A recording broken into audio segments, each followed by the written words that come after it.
요한계시록 2장 1절로 5절 말씀까지 다 함께 합독하시겠습니다. 에베소 교회 사자에게 편지하라. 오른손에 있는 7 표를 붙잡고 7 근촉대 사이를 거니시는 이가 이르시되 내가 네 행위와 수고와 네 인내를 알고 또 악한 자들을 용납하지 아니하는 것과 자칭 사도라 하되 아닌 자들을 시험하여 그의 거짓된 것을 네가 드러낸 것과 또 네가 참고 내 이름을 위하여 견디고 게으르지 아니한 것을 아노라. 그러나 너를 책망할 것이 있나니 너의 처음 사랑을 버렸느니라. 그러므로 어디서 떨어졌는지를 생각하고 회개하여 처음 행위를 하리라. 만일 그리하지 아니하고 회개하지 아니하면 내가 네게 가서 네 촛대를 그 자리에서 옮기리라. 아멘. 우리가 읽은 이 말씀을 가지고 최고의 사랑을 받았는데 라고 하는 제목으로 다음 주 조금 더 길어지면 그 다음 주까지 이 본문을 가지고 말씀을 전하겠습니다. 말씀을 전하면서 제가 여러분들에게 3가지 질문을 하겠습니다. 첫 번째 질문은 여러분들은 왜 교회를 다니는가 라고 하는 것입니다. 여러분들이 교회를 다니는 이유와 궁극적인 목적이 무엇인가 라고 하는 것이죠. 한 대형 교회가 특별 새벽 기도를 시작을 하면서 크게 현수막을 걸었어요. 그런데 그 현수막에 적힌 슬로건이 이렇습니다. 부모의 새벽 기도, 자녀의 평생 축복. 자녀의 새벽 기도, 부모의 노후 대책. 아내의 새벽 기도, 남편의 영적 성공. 어떻게 이 슬로건이 마음에 드십니까? 조 집사님? 부모의 새벽 기도, 자녀의 평생 축복. 자녀의 새벽 기도, 부모의 노후 대책. 아내의 새벽 기도, 남편의 영적 성공. 마음에 드십니까? 새 집사님 어떠세요?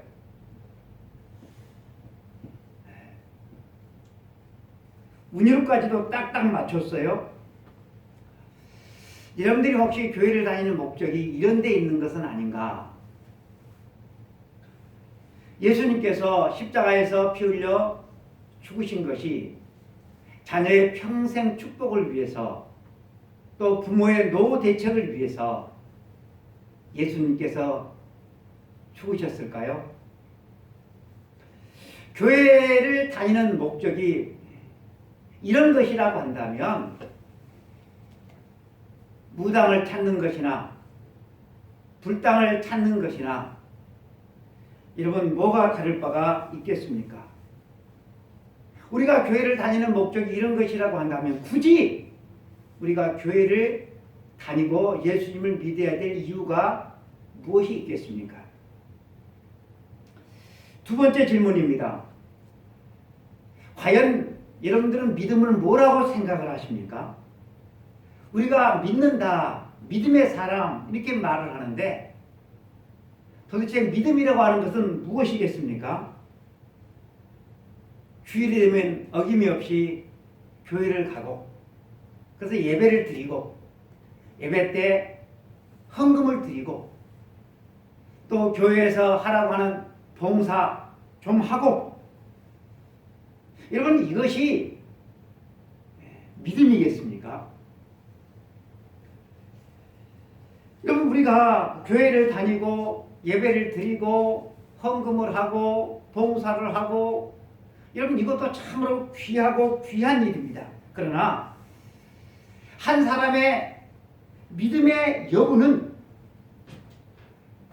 그 사람이 행한 어떤 그 종교적인 행위에 있지 않고 그 사람이 믿는 믿음의 대상에 의해서 판가름이 납니다. 요즘은 참 그런 모습을 보기가 힘드는데 무당이 구판을 벌이는 것이 있어요. 좀 나이가 드신 분들은 아마 한 번쯤은 다 보셨을 거예요. 저도 봤으니까.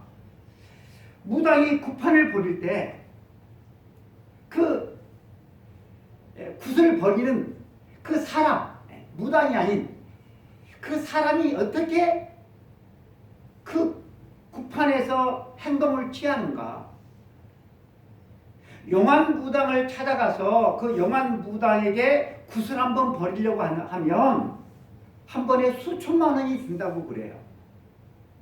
그런데 여러분들이 신앙생활을 해오면서 한 번에 하나님 앞에 수천만을 그렇게 헌금하는 사람, 여러분 우리는 만나기 힘들어요.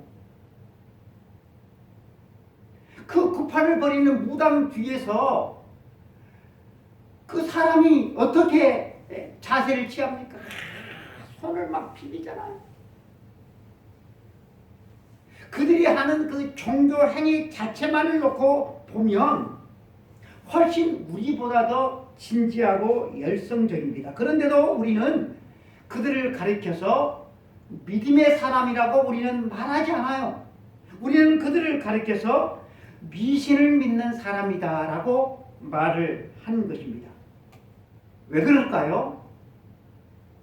저들이 믿는 믿음의 대상이 고작 죽은 돼지머리에 있기 때문에 그렇습니다. 여러분, 우리의 참된 믿음의 여부는 우리의 종교적인 행위에 의해서 결판나는 게 아니라 우리가 믿는 믿음의 대상에 의해서 판가름이 되어집니다. 그러므로 여러분, 우리가 믿음의 대상을 선택한다든지 또 우리가 믿음을 잘못 우리가 이해한다든지 우리가 그런다고 한다면 우리의 종교적인 행위가 아무리 열성적이라 할지라도 그 믿음은 참된 믿음이 될 수가 없다라고 하는 것입니다. 마지막 세 번째 질문인데요.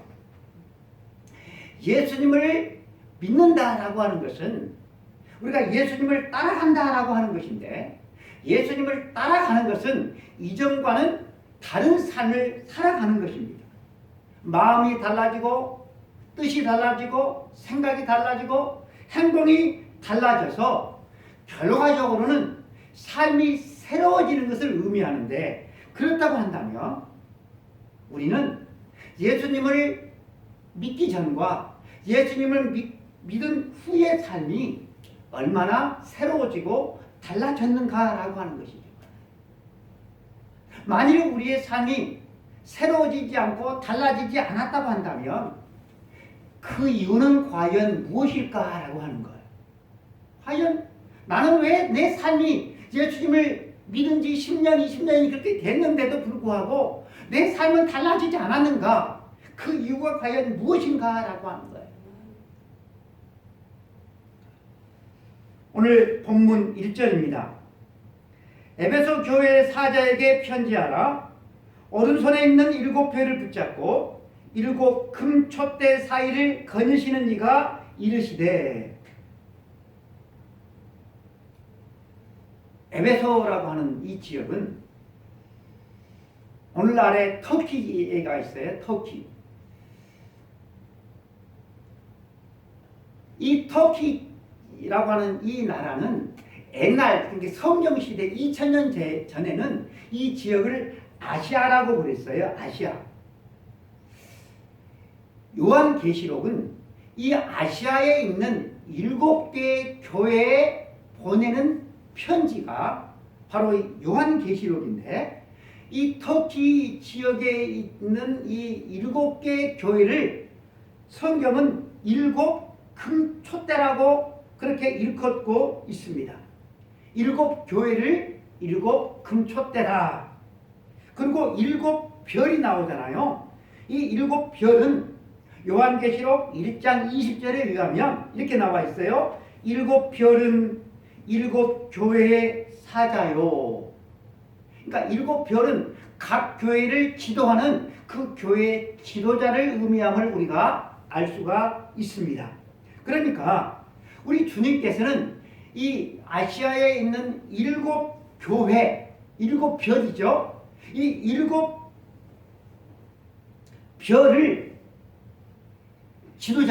이 지도자들을 당신의 장중 안에 붙들고 계시면서 뿐만 아니라 우리 주님께서 일곱 금초대 사이를 거니신다라고 했어요. 거니신다. 일곱 교회를 우리 주님께서 다 지켜보고 계신다라고 하는 것. 누가? 우리 주님이. 우리 주님이 일곱 교회를 지켜보고 계시고 이 일곱 별, 일곱 교회 지도자들을 당신의 장주관에 붙들고 계시는데 주님께서 특별히 교회를 가리켜서 금촛대다라고 그렇게 말씀을 하고 있다는 사실입니다. 금촛대. 어두운 세상 가운데서 빛을 비춰야 될 그런 교회이기 때문에 촛대다라고 했는데 그냥 촛대가 아니라 금촛대다라고 했어요.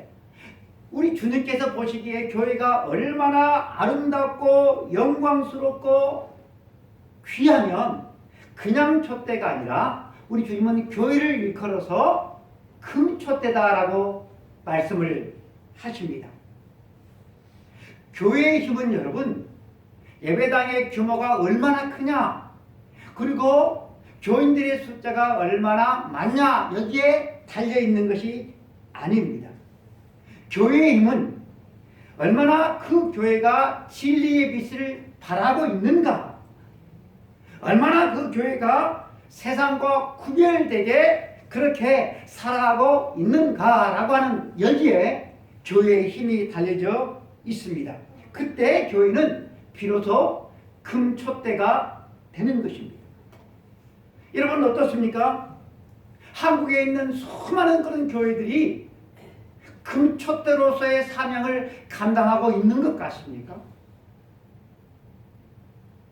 우리 삼일교회는 어떻습니까?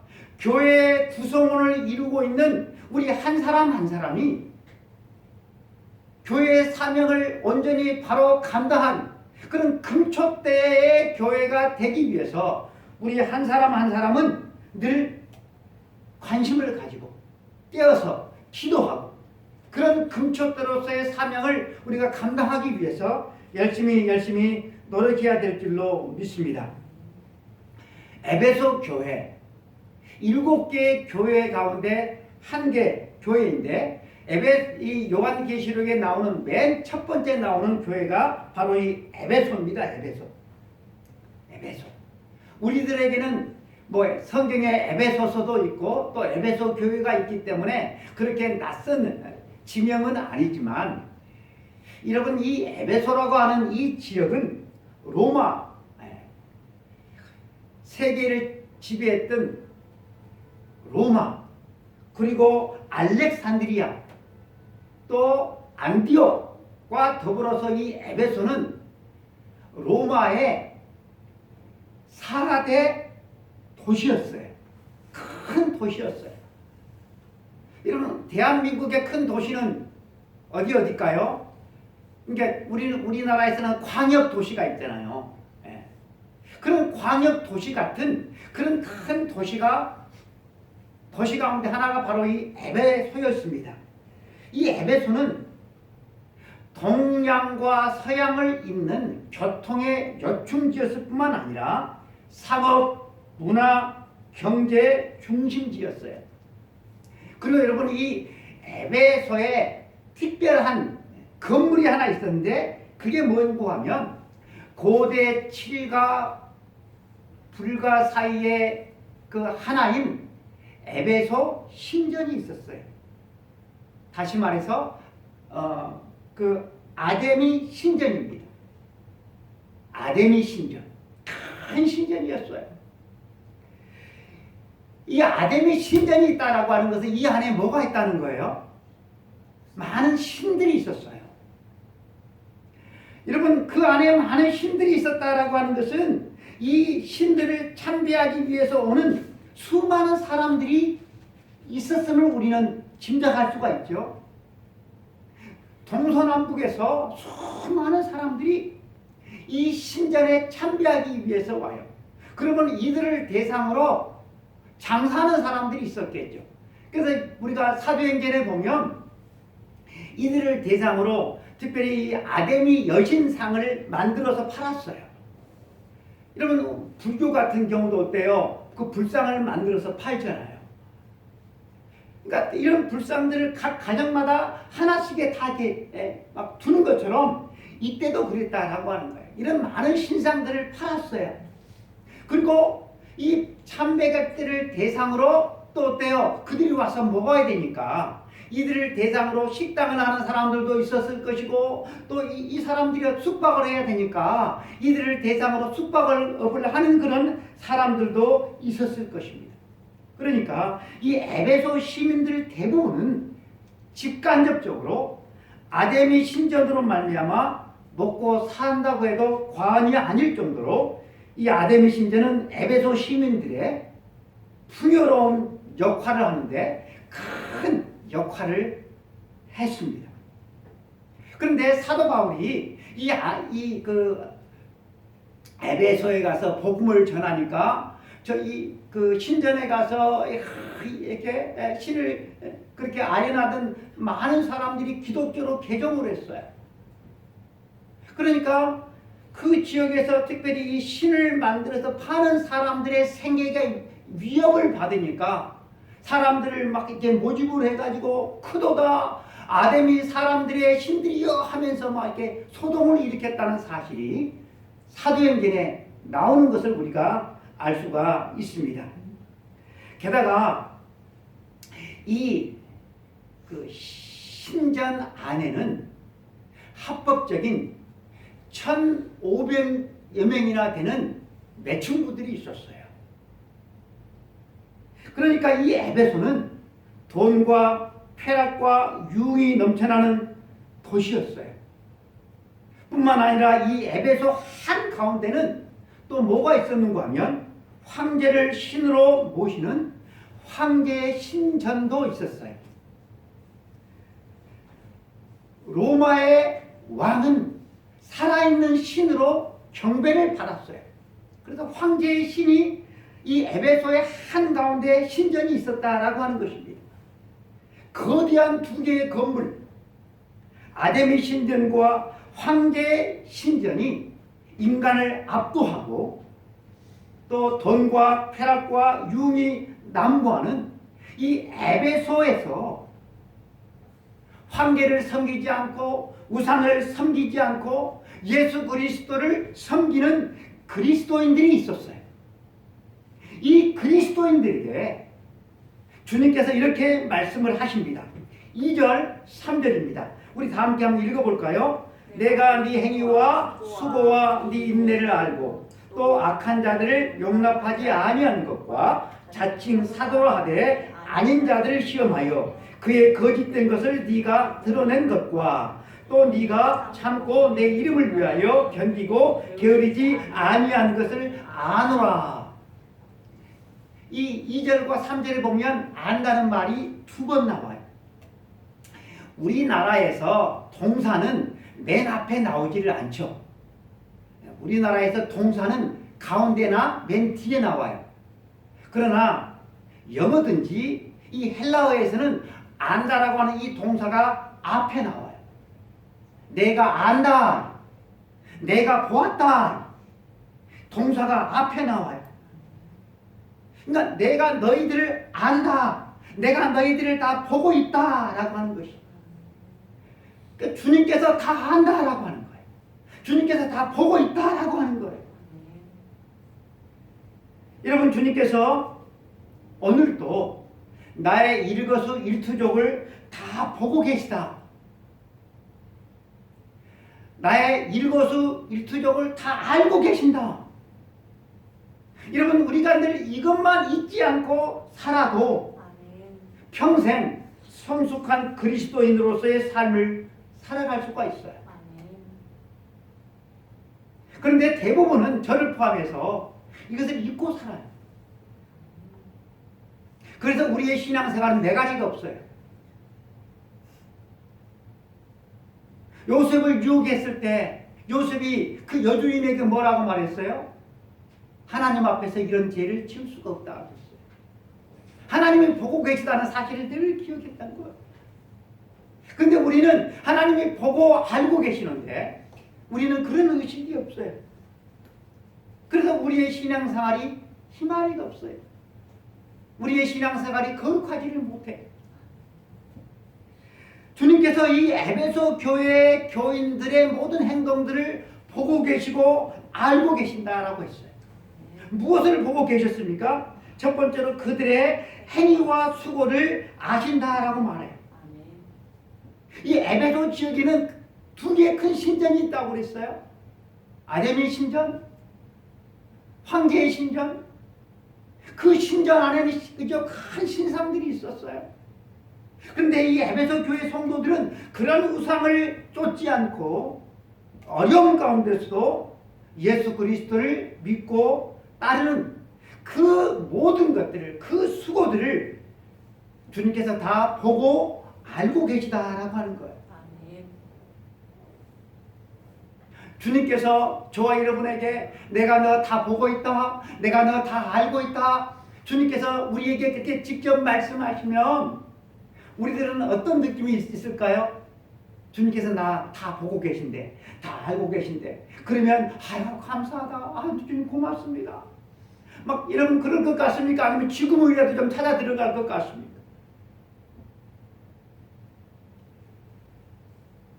두 번째로 우리 주님이 저들의 인내를 보셨다라고 말합니다. 인내를 보셨대. 인내. 헬라어로 휘포모네라고 하는데요. 이 휘포모네는 합성어입니다. 합성어. 아래라고 하는 전치사 휘포와 머문다라고 하는 뜻의 모네가 합쳐진 합성어예요. 휘포모네. 그러니까 인내라고 하는 것은 어디 아래에 머문다라고 하는 뜻이 있는 것이 바로 인내예요. 어디 아래 머문다. 어디에 머무는 것이 인내일까요? 여러분, 하나님의 언약은 성취될 때까지 뭐가 필요한가 하면 인내가 필요해. 인내. 왜냐하면 하나님의 언약은 현찰이 아니라 약속오음이기 때문에 그래요. 따라서 합시다. 약속오음. 여러분, 현찰과 약속오음은 다르죠. 여러분, 우리가 하나님 앞에 간절히 막 기도했어요. 근데 기도할 때 하나님이 현찰로 주실까요? 조 집사님, 현찰로 주시는 줄 아세요? 아니에요. 하나님은 약속오음을 주셔요. 하나님이 우리가 막 구하면 현찰로 주시면 우리가 바로 쓰면 돼요. 근데 하나님은 현찰을 주시는 것이 아니라 약속오음을 주셔요. 여러분, 약속오음이라고 하는 것이 뭐죠? 약속오음은 내가 받았어요. 약속오음을. 근데 모든 약속오음은 뭐가 있는가 하면 그 정한 길이 있어요. 길이 있어야지, 그 길이 딱 돼야지 이것이 돈으로서의 가치가 있는 거예요. 그런데 그 길은 내가 정하는 것입니까? 아니면 주는 사람이 정하는 것입니까? 조 집사님, 약속오음은 그 주는 사람이 정하는 거예요. 그러니까 길은 누가 정하는 거예요? 내가 아니라 하나님이 정하는 거예요. 하나님이. 그러니까 그 약속오음이 나한테 진짜로 들어올 때까지는 어때요? 뭐가 필요한 거예요? 그 길이 될 때까지 내가 기다리는 인내가 필요하다라고 하는 것입니다. 참아야 돼요. 기다려야 돼요. 그 인내를 하는 기간 동안 우리가 어떤 사람으로 바뀌어지는가 하면 믿음의 사람, 성숙한 사람으로 우리가 바뀌어져 나가는 것입니다. 그러니까 에베소 교회 성도들은 하나님의 언약 안에서, 하나님의 약속 말씀 안에서 인내하고 믿음의 깊이를 더해가는 그 모든 것들을 우리 주님께서 보았다라고 하는 거예요. 믿습니까? 세 번째로는 악한 자들을 용납하지 아는 것을 보셨대. 악이라고 하는 것, 꼭 그러니까 뭐 깡패든지 뭐 거짓이든지 도둑이든지 뭐 이런 사람들뿐만 아니라 모든 악한 모양은 다 용납하지 않았다. 어떤 형태든지 좋지 않은 것, 우리 주님께서 보실 때 악하다고 생각하는 것들은 그들이 용납하지 않았다. 그것을 보셨다라고 하는 거예요. 여러분, 교회가 악한 그런 모습들이 얼마나 많이 있는지를 몰라요. 그게 막 이렇게 뉴스에서도 막 나오잖아요. 교회에 좋지 못한 부분들이 얼마나 많이 있는지를 몰라요. 그래서 목사로서 그 목사의 세계를 보고 교회를 보면 참으로 여러분 통탄할 때가 많아요. 저를 포함해서. 아, 저래서는 안 되는데. 그렇게 해서는 안 되는데. 그런 모습들이 너무나도 교회 안에 많아요. 그런데 그런 악한 주님의 뜻이 아닌 주님의 뜻을 거스른 그런 모든 것들을 용납하지 않았다라고 하는 것. 뿐만 아니라 네 번째로 자칭 사도라 하는 사람들을 시험하여서 그들의 거짓된 것을 드러낸 것을 보았다라고 하는 거예요. 여러분, 우리는 이 부분에 대해서 좀 귀담아 들을 필요가 있습니다. 2000년 전에 가짜들이 참으로 많았어요. 그 가짜들 가운데 가짜 선지자들, 자칭 사도, 가짜 사도들이 있었어요. 가짜 교사, 가짜 목사, 가짜 선지자, 가짜 사도들이 있었어요. 여러분, 가짜가 전하는 것이 진짜일까요? 가짜일까요? 가짜는 가짜를 전하죠. 가짜를 전하면서 자기의 주머니를 불려나갔어요. 근데 많은 사람들은 이 가짜의 복음을 듣고서 그것을 아멘 했다라고 하는 거예요. 이것이 참으로 가슴 아픈 일이죠. 여러분, 2000년 전에 이런 일이 있었다고 한다면 이 종말을 살아가는 우리 시대에는 얼마나 이런 일들이 많이 있겠습니까?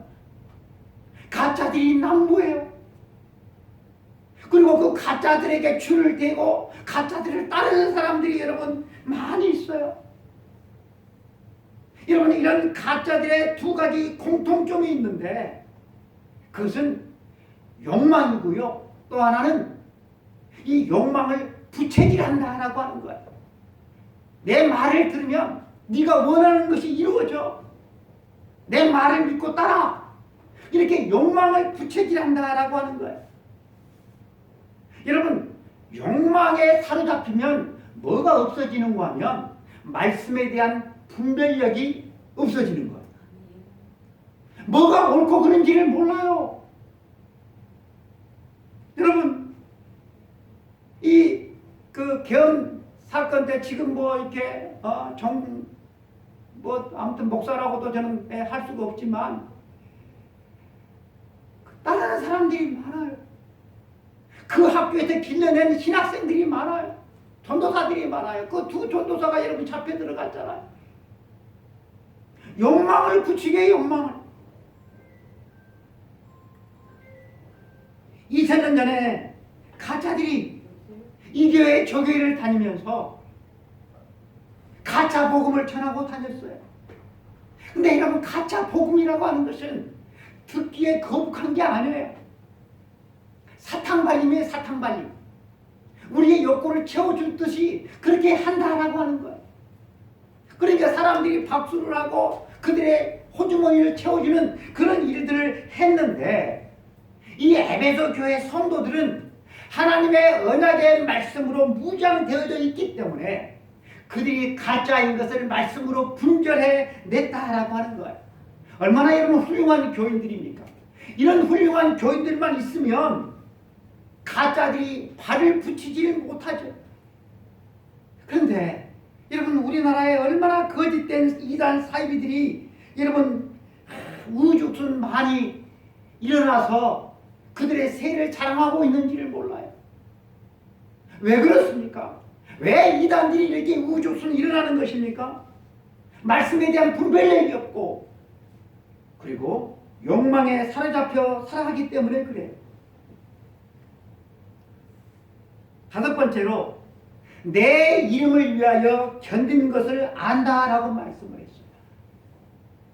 여러분, 우리가 예수 그리스도를 믿으면 예수님 이름 때문에 맞지 않아도 될 비바람을 우리가 맞게 되는 경우가 있습니다. 예수님의 이름 때문에 맞아야 될 온갖 세상의 풍상들을 다 감수하셨다는 것을 우리 주님께서 다 보고 알고 계신다라고 말씀을 하십니다. 여러분, 우리가 예수님의 이름 때문에 당하는 여러 가지 어려움들을 우리 주님께서 모르시는 것 같죠? 주님께서 모르시는 것 같기 때문에, 내가 그렇게 생각하기 때문에 우리가 때때로 주저앉기도 하고 타협하기도 하고 우리가 포기하기도 하는 것입니다. 그러나 오늘 말씀을 보면 주님께서 다 보고 계신다고 말씀하십니다. 주님이 다 알고 계시고 다 보고 계신다는 사실을 저와 여러분들이 알고 있다고 한다면 우리는 낙심하지 않습니다. 견뎌낼 수가 있는 것입니다. 세상을 살다 보면 우리를 낙심케 하고 절망시키는 일들이 여러분 많습니다. 그런데 여러분, 우리 인간을 가장 절망시키는 일이 뭔지 아세요? 그것은 바로 죽음입니다. 죽음. 여러분, 죽음은 내가 가진 모든 것들을 다 무의미하게 만들어요. 다 물거품이 되게 만드는 것이 바로 이 죽음입니다. 그러므로 여러분, 죽음보다 더 절망스러운 일은 세상에 없습니다. 그런데 이런 무시무시한 죽음을 우리 주님께서 깨뜨리시고 승리하셨다라고 하는 것입니다. 믿습니까? 아멘. 죽음을 깨뜨리시고 승리하신 주님을 나의 주인으로, 나의 구원자로, 나의 목자로 여러분 우리가 믿고 살아가는데 무엇이 여러분 우리를 낙심케 할 수가 있겠습니까? 사랑하는 성도 여러분, 제가 지금까지 말씀드린 이 5가지가 예수 그리스도를 믿고 따랐던 에베소 교인들의 구체적인 삶의 내용이었습니다. 우상을 섬기며 자기 자신만을 위해서 살던 손과 발로 그들은 섬김의 삶을 살았습니다. 하나님의 말씀을 붙들고 인내하고 거짓 선지자를 분별해내고 예수님 이름 때문에 당하는 여러 가지 도전과 시련들을 피하지 아니하고 기꺼이 감수하면서 어떤 절망적인 상황 속에서도 낙심하지 않고 예수님을 끝까지 믿고 따랐던 사람들의 삶, 그것이 바로 이 에베소 교인들의 훌륭한 삶이었다라고 하는 거예요. 그런데 에베소 교인들이 이러한 삶을 살았던 것은 오늘날 우리처럼 편안한 핍박도 없는 그런 가운데서 살아냈던 그런 삶들이 아니라 우상의 도시, 황제의 도시, 예수님을 믿으면 언제 죽을지도 모르는 그런 핍박이 충만했던 그런 도시에서 그들이 이뤄냈던 훌륭한 위대한 삶의 결과물이었다라고 하는 것입니다. 그런데 4절에서 대반전이 일어나요. 4절, 그러나 너를 책망할 것이 있나니 너의 처음 사랑을 버렸느니라. 지금까지 제가 앞에서 말씀 이 3절에 나왔던 그런 훌륭한 그리스도인들의 그 위대한 삶을 살아갈 수 있도록 그렇게 해 주었던 동력이 뭐였는가 하면 바로 처음 사랑이었는데 그 처음 사랑을 잊었다라고 하는 거예요. 그리고 주님은 그것을 책망하시겠다라고 하는 것입니다. 책망. 여러분, 이 책망하다라고 하는 이 동사를 우리는 살펴볼 필요가 있습니다. 가령 아이가 학교에 갔다 와서 선생님이 내주는 숙제를 받아갖고 왔는데 그러면 숙제를 하고 놀아야 되는데 숙제를 하지 않고 밤새 내내 컴퓨터 게임을 하는 거예요. 아빠가 물어봐도 조금 이따 할게요, 조금 이따 할게요 하면서 밤새 내내 이 컴퓨터 게임을 하다가 다음날 학교에 가려고 하는데 아빠가 학교에 가려고 하는 이 아이한테 너 숙제했니? 그러니까 안 했다라고 하는 거예요.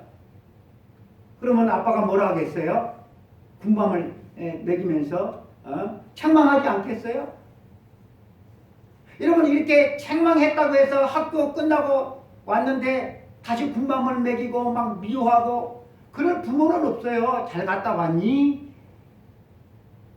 근데 우리 주님께서 여기 책망하다라고 하는 것은 그런 의미가 결코 아닙니다. 이 원문에 책망하다라고 하는 이 단어가 카타라고 하는 단어로 쓰여졌는데요. 반대한다, 절대로 동의하지 못한다 라고 하는 의미가 있답니다. 반대한다, 절대로 동의하지 못한다. 그러니까 이 카타라고 하는 이 의미로 우리가 해석해 볼 때 처음 사랑을 버린 이 에베소 교회 성도들의 그 삶을 예수님은 나는 절대로 반대한다. 나는 절대로 그 삶에 동의할 수가 없다. 라고 우리 주님께서 말씀하시는 것입니다. 처음 사랑. 우리가 인생을 살아보면 우리가 한 번쯤은 우리가 해봉직한 그 연인 간의 에로틱한 사랑, 이 처음 사랑으로 우리는 생각하기가 쉬운데 여기 처음 사랑은 그런 뜻이 아니에요. 처음 사랑이라고 하는 이 말, 우리나라 말로 번역된 이 말이 헬라어는 아가펜 프로텐이라고 되어 있어요. 아가펜 프로텐. 아가페. 우리가 알고 있는 그런 사랑이죠.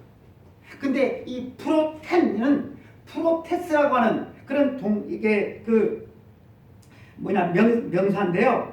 처음, 먼저라고 하는 뜻도 있지만 무엇보다도 최상의 위치에 있다라고 하는 뜻이 있어요. 그 어떤 것과도 비교할 수 없는 최상의 위치에 있는 것. 그것이 바로 프로테스다라고 하는 것입니다. 그러니까 여러분 이 처음 사랑을 달리 번역을 하면 최상의 사랑, 궁극적인 사랑이라고 번역할 수가 있어요.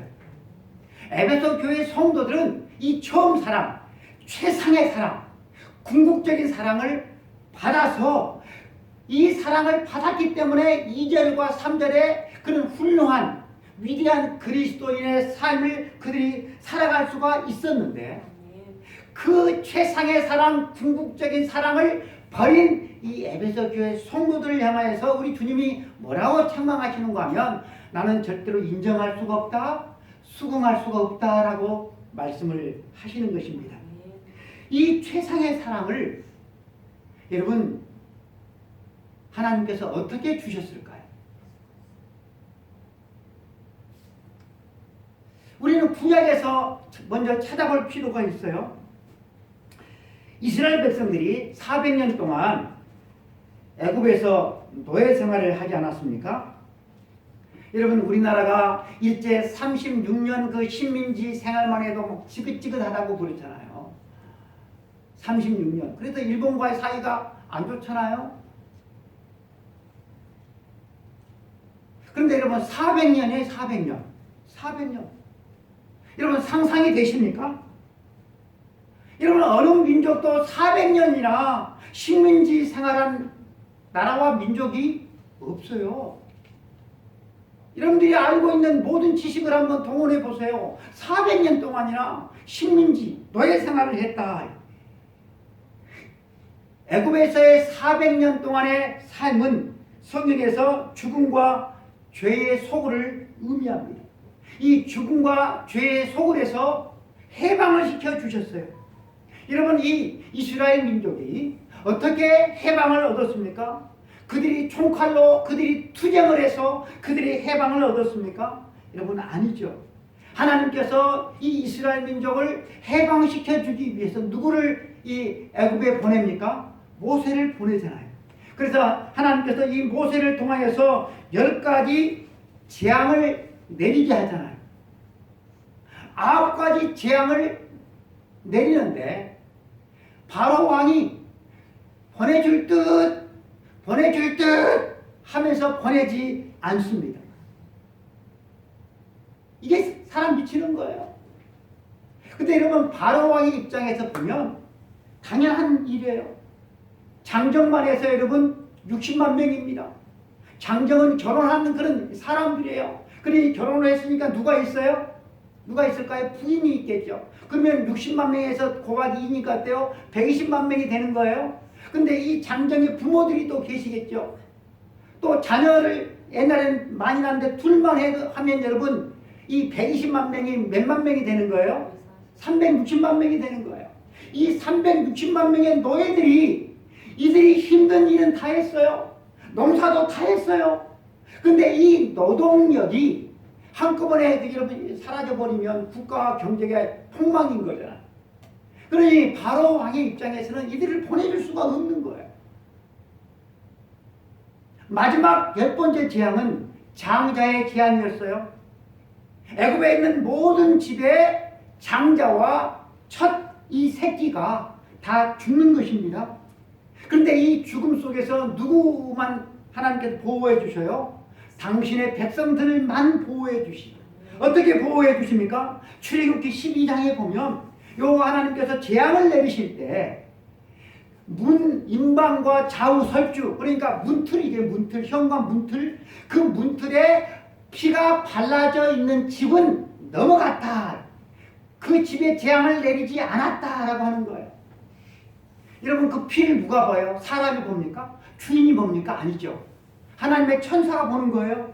그 천사가 집 이 문틀에 피가 발라져 있으면 죽음의 심판이 재앙이 넘어갔어요. 넘을 유, 그 다음에 넘을 월, 그래서 유월이 되는 것입니다. 하나님의 재앙이 넘어가므로 그 집의 장자, 그 집의 짐승의 첫 새끼가 다 생명을 지킬 수가 있었습니다. 그 집안에 윤리적인 사람이 있으니까 내가 패스할 거야. 그 집안에 도덕적인 사람이 있으니까, 그 집안에 훌륭한 사람이 있으니까, 그 집안에 연봉이 얼마인 사람이 있으니까 내가 패스할 거야. 그게 아니고 그 집안에 도둑놈이 있든 살인자가 있든 흰둥이가 있든 껌둥이가 있든 그와 아무런 상관없이 그 집안에 피가 발라져 있는 집안에 누가 있든지 그 발라져 있는 집은 넘어갔다라고 하는 거예요. 그래서 집안에 있는 모든 사람들이 죽지 않고 살았다는 것입니다. 이집트에 있는 모든 집에는 곡성이 터졌습니다. 집안의 기력인, 집안의 시작인 장자들이 다 죽었거든요. 그런데 어린 양의 피가 바른 집안은 한 사람도 죽지를 않았어요. 그날 이 이집트의 애굽의 모든 집집마다 곡성이 터지는 통곡 소리를 들으면서 이스라엘 백성들은 400년에 걸친 노예의 자리에서 해방이 되었습니다. 그들의 노력이 아니라 하나님께서 베풀어 주신 최고의 사랑, 궁극적인 사랑으로 말입니다. 이 최고의 사랑이 임함으로 말미암아 그들이 죽음이 임하던 그날 그들은 출애굽을 했어요. 그리고 이 날을 영원토록 기념하고 지키기 위해서 만든 절기가 바로 유월절이 되어집니다. 여러분 생각 한번 해보세요. 온 이집트에는 다 곡성이 가득했는데 이 곡성 소리를 들으면서 이스라엘 백성들은 400년 동안의 그 노예상의 그 생활을 종지부짓고 나오는 거예요. 통곡 소리를 들으면서 요 하나님의 은혜와 사랑에 감격하여서 내가 새로운 삶을 살리라. 이제는 내가 우상을 섬기지 않고 오직 요 하나님을 섬기리라. 그런 결심을 가지고 나왔는데 얼마 못 가서 홍해 앞에서 그들은 하나님께 원망을 하고 하나님을 배신합니다. 마찬가지로 에베소 교회 성도들도 이 놀라우신 이 은혜와 사랑을 입어서 그렇게 위대한 그리스도인의 삶을 살았는데 첫사랑을 버렸다라고 하는 것입니다. 여러분 첫사랑을 버렸다고 해서 그들이 우상을 섬긴 것은 아니에요. 첫사랑. 그 첫사랑을 버렸으면 그 첫사랑 그 자리에 다른 무엇인가가 들어왔다는 것이죠. 말씀을 맺겠습니다. 사랑하는 성도 여러분, 우리가 하나님의 놀라우신 은혜와 사랑을 입었습니다. 그런데도 불구하고 하나님께서 주신 그 은혜와 사랑을 기억하지를 않아요. 까먹고 살아요. 그러면서 아무 일도 없듯이 우리의 일상생활을 살아가는 것입니다. 아마 우리 주님께서 이 에베소 교회 성도들에게 첫사랑을 버렸다라고 하는 이 책망의 말씀이 없었다라고 한다면 그들도 평상시에 일상을 살아갔을 것입니다. 주님께서 내가 안다, 내가 다 보았다, 여러분들에게 우리에게 그렇게 말씀하시면 떳떳할 것 같습니다. 주님께서 내가 인정할 수 없다, 내가 수긍할 수 없다 라고 하는 그러한 부분들이 여러분 생각이 나시면 이번 한 주간 동안 그걸 가지고 하나님 앞에 기도하고 회개하고 돌이키고 믿음이 새로워지는 한 주간 되기를 축복합니다. 기도하겠습니다. 하나님 아버지 감사합니다. 오늘도 하나님께서 우리들에게 귀한 말씀을 주시니 주님 감사합니다. 그렇게 위대한 믿음의 삶을 에베소 지역에서 살았는데 어느 순간 그 위대한 믿음의 삶을 살아갈 수 있도록 동력이 되었던 최고의 사랑을 그들이 저버렸습니다. 하나님, 우리 안에 최고의 사랑을 가지고 저희들이 이 세상을 살아가고 있습니까? 부모든지 처자식이든지 그 어떤 것이든지 나보다 더 사랑하는 내게 합당치 않다고 했습니다.